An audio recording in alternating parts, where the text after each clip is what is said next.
In der Zeitepoche Atlantis war es eben die Aufgabe, energetisch den Planeten in seinem Bewusstsein, so wie auch die Menschen, so weit auszudehnen, dass Gott weiteratmet, dass unser Planet überleben kann. Also in Atlantis wurde hauptsächlich das Feuerelement gelebt, sind sehr, sehr viel älter geworden und hatten dann auch die Möglichkeit, sich zu regenerieren, also sich in ihrem Körper zu regenerieren, ohne dass sie zurückkehren ins Universum. Nur mal annähernd vorstellt, wie schwierig diese Zeit in Atlantis war, wenn du Gefühl nicht kennst, wenn du Vergebung nicht wirklich kennst, wenn du zwar ganz viele Fähigkeiten hast, aber einfach nur einen Auftrag erfüllst sozusagen. Ja, ihr Lieben, willkommen zurück zu einer neuen Folge unseres Herzenstore öffnen Podcasts mit Sabine Sangita und mir, Benjamin Schamuel. Das heutige Thema interessiert sicherlich viele von euch und wird einige vielleicht auch inhaltlich überraschen. Vielleicht ist es dir möglich, für die nächste halbe Stunde einfach mal alles bisher Gelernte beiseite zu legen und offen, wie ein Kind, auf die nächste halbe Stunde einzulassen. Denn heute geht es um Atlantis. Bevor wir beginnen, bist du eingeladen, uns ein Like, ein Abo und vielleicht sogar einen Kommentar zu hinterlassen. Damit unterstützt du unsere Arbeit tatsächlich sehr und zeigst uns, dass du mehr hiervon haben möchtest. Vielen Dank. Ja, Biene, heute reisen wir in die Vergangenheit. Unser Thema Atlantis. Ja. Viele Mythen ranken sich um Atlantis. Ja. Und ich denke, du hast in dem Bereich auch noch etwas zu erzählen. So ist es. Also Atlantis, so grundsätzlich, wird sehr oft von den Menschen, das könnte man dafür einen Ausdruck nehmen, verniedlicht oder oft wird auch ein Mythos einfach, so wie du sagst, und nicht wirklich dargestellt, wie Atlantis tatsächlich war. Und Atlantis ist ja nicht nur eine Inkarnation oder ein Zeitzyklus. Atlantis ist eine ganze Zeitepoche.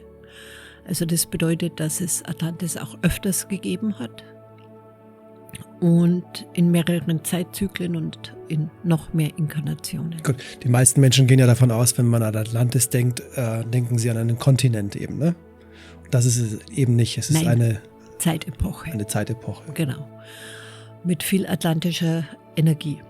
Ja, und Atlantis war in allen Zeitepochen eine sehr spirituelle, aber auch eine sehr kriegerische Zeitepoche.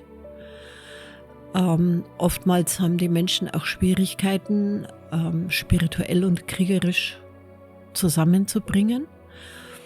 Aber man muss sich einfach vorstellen, dass Atlantis in dieser Zeitepoche, also vielleicht sollte ich einfach mal ein bisschen so anfangen, dass es ja sehr viele Zeitepochen gibt, unabhängig von Atlantis, und jede Zeitepoche hat so seine eigene Energieaufgabe.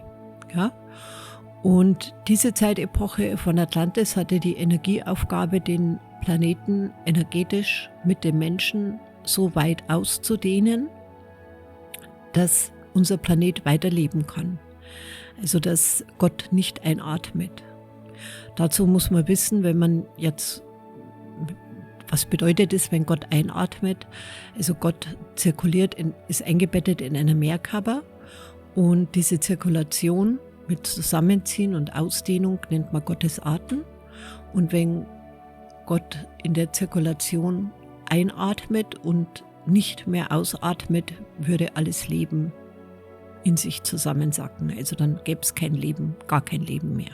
Oder alles würde wieder zurück zur Quelle kehren. Würde wieder zurück zur Quelle gehören. So würde alles eingesaugt werden sozusagen. Ja. Und in der Zeitepoche Atlantis war das eben die Aufgabe, energetisch den Planeten in seinem Bewusstsein, so wie auch die Menschen, so weit auszudehnen, dass Gott weiteratmet, dass unser Planet überleben kann. Und die Menschen waren da sehr spirituell, also die hatten sehr, sehr viele Fähigkeiten. Aber was in Atlantis nicht ausgedehnt war, waren die Gefühle, die Emotionen. Das hat es in Atlantis so noch nicht wirklich gegeben. Also dieses Chakrasystem, was weitgehend ja in der Vereinigung für unsere Emotionen auch zuständig ist, war da noch nicht so wirklich aktiviert. Also die Menschen waren zwar sehr spirituell, haben ihre Arbeit getan, waren viele lichte Krieger, die einfach versucht haben, das Licht auf dem Planeten so zu verankern und auch in den Menschen, dass eben Gott weiteratmet. Aber dadurch, dass eben keine oder kaum Emotionen vorhanden waren, war das halt alles sehr,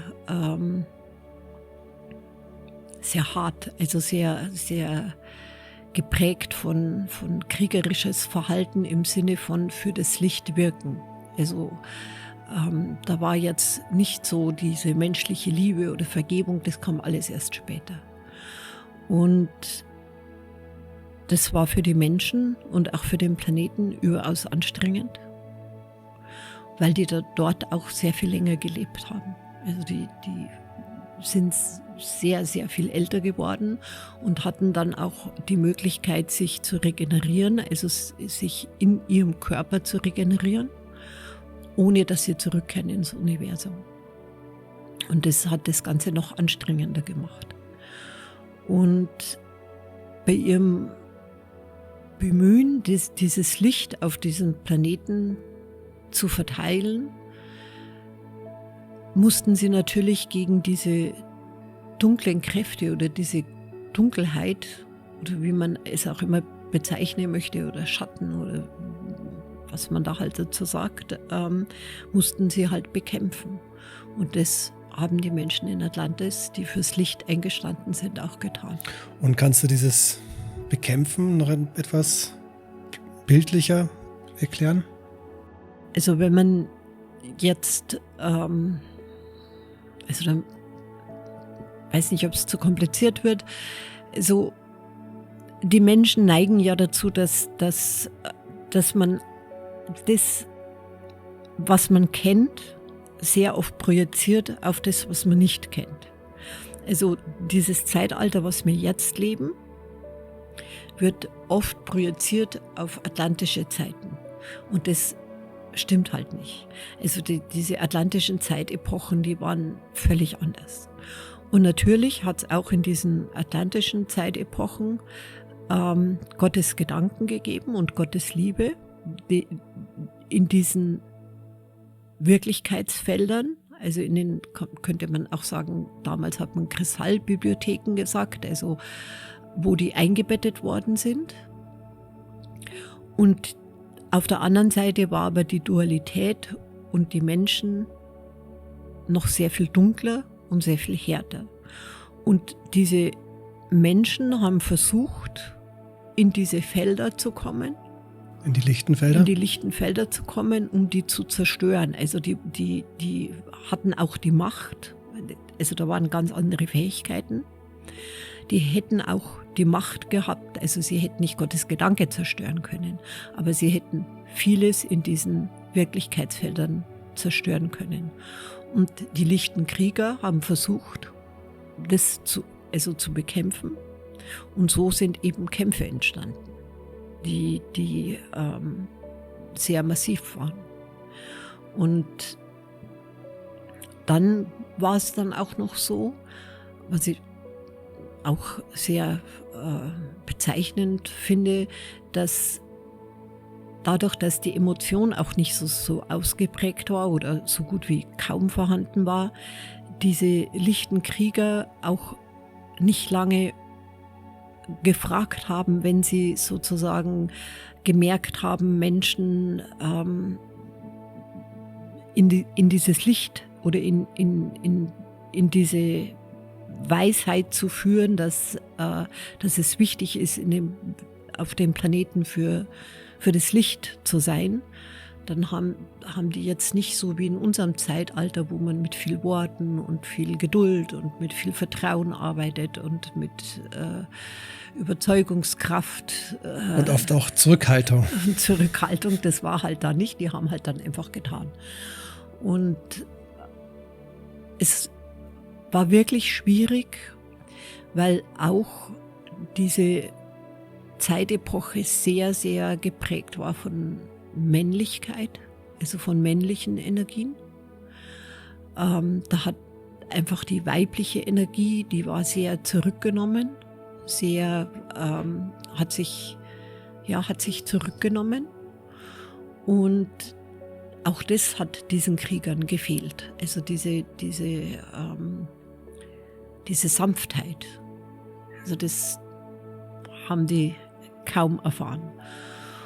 Und irgendwann, nach sehr vielen Zeitepochen und Inkarnationen und Zyklen, war es dann einfach so, dass es nicht mehr möglich war, Atlantis, also diesen Planeten, zu halten.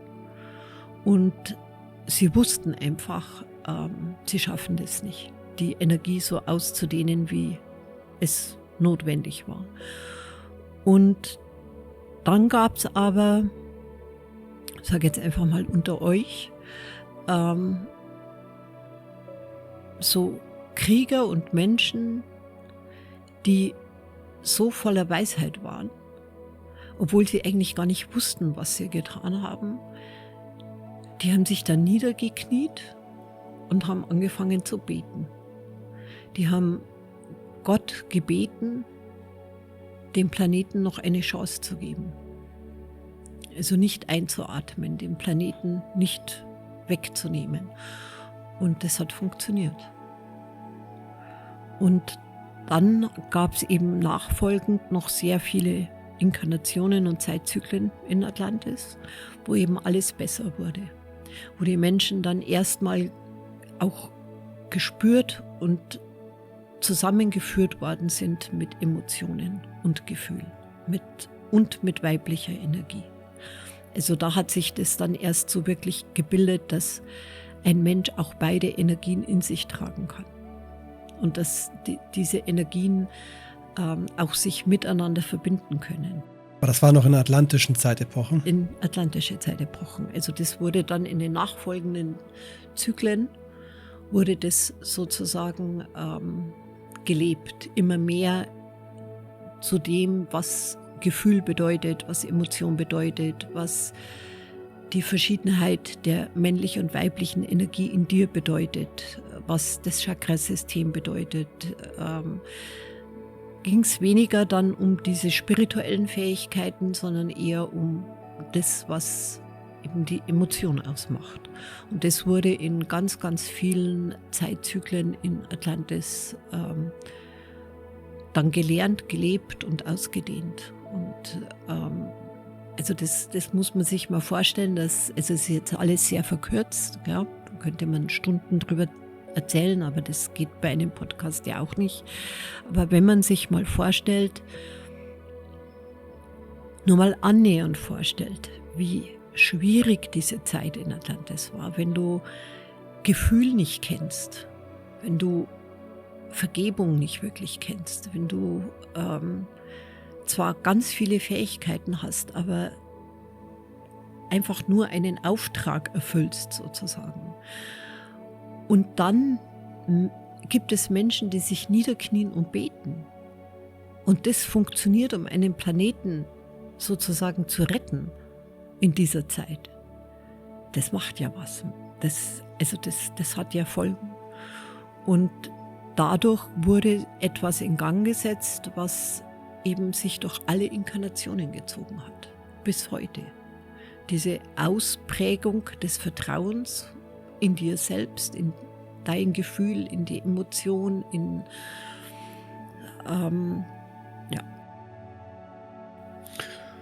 Viele unserer Hörer fragen sich sicherlich jetzt in dem Augenblick, woher weißt du das alles? Kann ich mir gut vorstellen. Also ich weiß es deshalb, weil ich in diesem Leben eigentlich von Kindheit an schon geschult worden bin, auf irgendeine Art Medium der Liebe zu sein. Und ich war in früheren Inkarnationen auch Medium. Und ich war auch in Atlantis Medium. Und deswegen weiß ich es so genau. Ja. Also ich war selber dabei. Aber du hast ja jetzt, die Bilder hast du jetzt ja in dir als Sabine halt auch, ne? Ist das dann so, dass du das überwiegend von der geistigen Welt hast? Oder ist das auch vielleicht so, dass du dorthin gereist bist, energetisch? Beides. Also beides. Also ich bin ja wirklich ein Mensch und also das wissen die Menschen auch, die mich kennen, dass ich nehme mich sehr zurück, was jetzt meine Person betrifft, was ich weiß oder was ich erlebt habe oder wo ich schon überall gewirkt habe oder wie auch immer. Und ich würde jetzt nicht sagen, nur aus einem Glauben heraus. Also wenn ich es nicht mit Sicherheit wüsste, das bin ich nicht. Also ich lasse mir das immer alles bestätigen und mir auch erzählen. Aber natürlich ist alles Erzählen und Bestätigung, das ist dann gut, um zu überprüfen, die Wahrhaftigkeit zu überprüfen, aber nichts tut einen so sehr berühren, als wie wenn man selber dabei war oder selber zurückreist in solche Inkarnationen. Das berührt schon tief, weil man einfach auch den Schmerz sieht, der dort geherrscht hat, auch der körperliche Schmerz, dieses Ertragen, so lange in einem Körper zu sein, sich zu regenerieren. Da hat ja ganz viel dazu gehört, dass das wirklich passieren konnte. Und also das war schon ein Zeitzyklus und eine Zeitepoche, die oft von den Menschen verklärt wird, was einfach nicht stimmt. Also es war von allen Zeitepochen die schwierigste. Die ja bis heute noch im energetischen Körper bei den Menschen, die damals inkarniert waren, sichtbar ist, ne? Ja, und auch nachwirkt, weil also alles, was du erlebst in allen Zeitepochen, wird ja in dir gespeichert. Das ist ja nicht weg. Auch wenn du dich selber nicht mehr daran erinnern kannst, ist es dennoch in dir gespeichert. Und viele der energetischen Prozesse, die eine große Wirkung auf dich gehabt haben, die wirken natürlich in jedem Leben, das du lebst, nach. Ob das jetzt Erfahrungen im Guten wie im Negativen oder auch Gelöbnisse oder auch sehr schöne Dinge. Also das wirkt ja alles in deinem Leben nach. Das sind diese Erfahrungen und Erkenntnisse, die gespeichert werden, die nach und nach freigegeben werden. Und oftmals Menschen auch gar nicht wissen so wirklich, warum reagieren sie jetzt so, wie sie reagieren. Oder warum finden die jetzt das so besonders schlimm und andere wieder nicht. Oder diese Unterschiedlichkeit, wie Menschen auch Situationen in ihrem Leben wahrnehmen, rührt oft daher, was sie früher erlebt haben. Also nicht nur als Kind, sondern in diesen verschiedenen Inkarnationen. Und jetzt mal speziell zu Atlantis. Welche Muster zeigen sich in der heutigen Inkarnation am häufigsten? Das Feuer. Also das Element des Feuers, also im positiven Sinne die Tatkraft, das Tun, das Wirken, dieses unbändige Leben, der Lebenswille. Also das ist das Positive von Atlantis, auch das Kämpferische, sich einzusetzen für etwas, Loyalität zum Beispiel auch. Das sind so Dinge, die aus dieser Zeitepoche mitgetragen werden. Im negativen Sinn ist es oft auch Ängste vor körperlichen Schmerzen, Ängste vor Versagen, Ängste vor Kämpfe, die jetzt nicht unbedingt im Außen stattfinden, sondern auch in sich selbst. Manchmal auch Zerrissenheit und Panikattacken.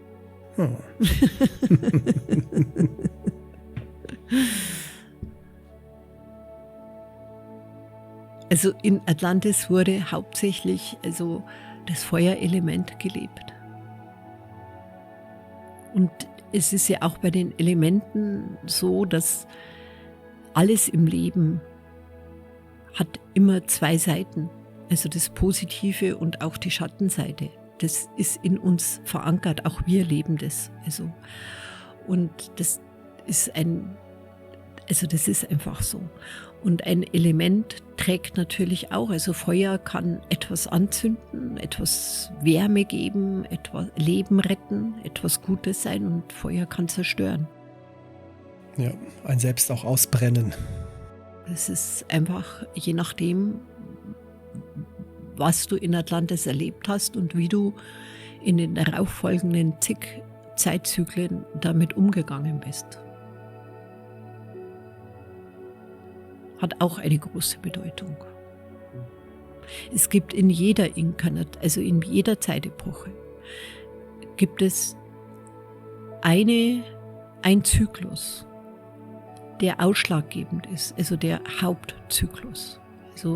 Und an diesem Hauptzyklus hängen ganz viele kleine Zyklen noch dran.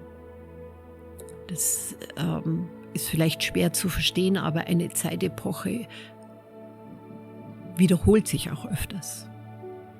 Also in Avalon ist das auch so gewesen. Und diese kleinen Zyklen, das sind dann eben diese Lernzyklen, oder wie man das sagt. Also das, was man dann mitnimmt aus diesen Inkarnationen, um es zu transformieren oder um es in etwas umzuwandeln, in Erfahrungen, die dann abgespeichert werden, die du dann in deiner nächsten Inkarnation nutzen kannst für etwas Gutes in dir. Aber natürlich gibt es auch die anderen Sachen. Klingt nach einer langen Reise auch, ne? Ja, eine sehr lange Reise. Also Atlantis war auch auslaugend. Also auslaugend im Sinne von so lang anhaltend. Also lange Zeit. Ja, auch die Vorstellung, eben nicht in die Wirklichkeit zurückzukehren, um dort mal ein Reset zu bekommen. Genau. Ja. Also da muss man ja auch wissen, dass in Atlantis die Menschen keine Angst hatten vor dem Sterben oder vor dem Tod. Das hatten die nicht, weil die einfach wussten, wie es ist, weil die spirituell so hoch entwickelt waren. Gab es das jetzt nicht wie bei uns, was passiert, wenn ich tot bin. Also was passiert, wenn ich gestorben bin. Das ist ja bei vielen Menschen eine Grundangst in der heutigen Zeit. Was passiert dann eigentlich mit mir? Das hatten die nicht. Die wussten, wenn die sterben, kehren die zurück und, wie du sagst, ein Reset findet statt. Also du wirst auf Null gefahren und darfst dich erholen und wirst mit Glückseligkeit an etwas angebunden, was schöner nicht sein könnte. Aber trotzdem haben sie es nicht gemacht. Haben sich regeneriert mit allem, was dazu notwendig war. Das war sehr, sehr schmerzvoll. Kannst du diesen Prozess noch genauer erläutern? Also dieses Regenerieren, das gab es Hallen von Amenti, heißt es. Und da man musste schon ein Avatar sein, um das zu können und das zu dürfen. Also man hat viele Sachen erfüllen müssen, energetisch, um das auch ausführen zu können, dass man da hingerufen wurde. Und dann wurdest du einmal versorgt mit einer bestimmten Energie, die sich Lingam nennt. Das war sehr wichtig, aber was da auch sehr wichtig waren die Tempeltänzerinnen. Die haben in dem Augenblick, wo deine Regeneration angefangen hat, haben die angefangen zu tanzen. Das war so ein Ritual und haben dich praktisch in eine tiefe Meditation geführt, also weg von deinem Verstand. Und dann bist du halt hast du einen Prozess durchlaufen, wo du dich einfach verjüngt hast, deine Zellen sich umprogrammiert haben und du einfach dich regeneriert hast. Aber wie kann man sich das dann vorstellen, dass man dann in ein Bad reingelassen wird, oder ist das, man in tiefe Meditation versinkt, oder? Ja, in tiefer Meditation. Also es wurde mit viel Feuer gearbeitet, also auch wieder Feuerelement, also wurde mit viel Feuerfackeln und Feuertänzen also so würde man das heute bezeichnen, mit vielen Gesängen, bis der Geist sich so beruhigt hat, dass er leer war. Und dann bist du wie, also wenn man heute sagt Narkose, dann stimmt es nicht, weil du hast es gespürt. Aber du warst also in einem Zustand der so tiefen Trance, dass du einfach das überstanden hast. Was er gesagt hat, den Schmerz, oder? War das sehr schmerzhaft? Ja, es war, also angenehm war es sicherlich nicht, nee. Mhm. Was würdest du denn unseren Hörern empfehlen, wenn sie merken, sie tragen, oder wahrscheinlich ist es ja auch der Fall, noch atlantische Muster in sich, die vielleicht nicht so dienlich sind in dieser Zeit? Was würdest du ihnen empfehlen, Also sehr schön ist es immer, sich mit dem Element Wasser zu verbinden, weil das Element Wasser steht für Emotion und Gefühle und Wasser kann das Feuer löschen, also das schmerzhafte Feuer löschen. Das ist sehr gut, also das tut dem Körper gut, das tut dem Geist gut, das tut den Emotionen gut. Es gibt natürlich auch diese Rituale des Loslassens von schmerzlichen Erfahrungen aus früheren Inkarnationen. Das würde ich aber jetzt alleine so nicht machen. Da würde ich eher, also bei den Schritten kommt das ja öfters. Also geführt mit der geistigen Welt wäre da in dem Fall besser. Ja, wäre eigentlich besser, weil auch das Zurückreisen in frühere Inkarnationen ist ohne Unterstützung, also finde ich persönlich jetzt nicht so sehr ratsam. Also da kann auch einiges schief gehen. Aber was wirklich gut ist, ist, also Elemente tragen ja eine ganz große Kraft. Das ist etwas ganz Wichtiges auf unserem Planeten, im Universum. Also die Elemente und Wasser ist einfach, nimmt sehr viel Schmerz weg. Und da meinst du mit auch schon einfach ein schönes Bad zu nehmen oder im See baden zu gehen? Oder ist es eher auf energetischer Ebene? Auf energetischer Ebene. Also sich einfach mit dem Element Wasser zu verbinden. Und wenn einem das nicht reicht, kann man sich aber natürlich auch gedanklich sich unter einem Wasserfall stellen oder in einem See schwimmen oder wie auch immer. Aber wenn du das wieder mit tiefer Absicht machst, also dass du die zwei Elemente miteinander verbindest, dann wird von dem jeweiligen Element das Schmerzhafte abgetrennt, wenn es gut verläuft. Also man kann das ja auch immer wieder machen.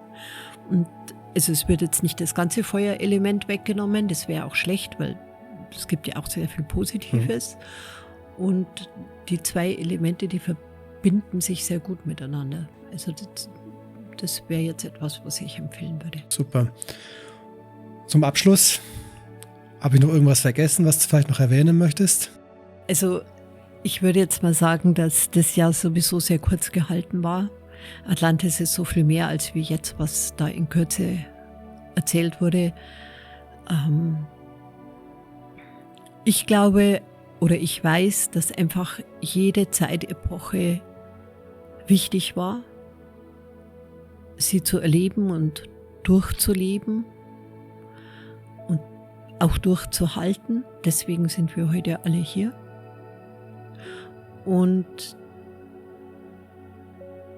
also ich glaube einfach, dass diese Muster, also auch von Atlantis, aber auch besonders von Avalon, in diesen Gelöbnissen man nicht oft genug einfach versuchen sollte, sich von diesen Sachen, die einen nicht mehr gut tun, zu befreien.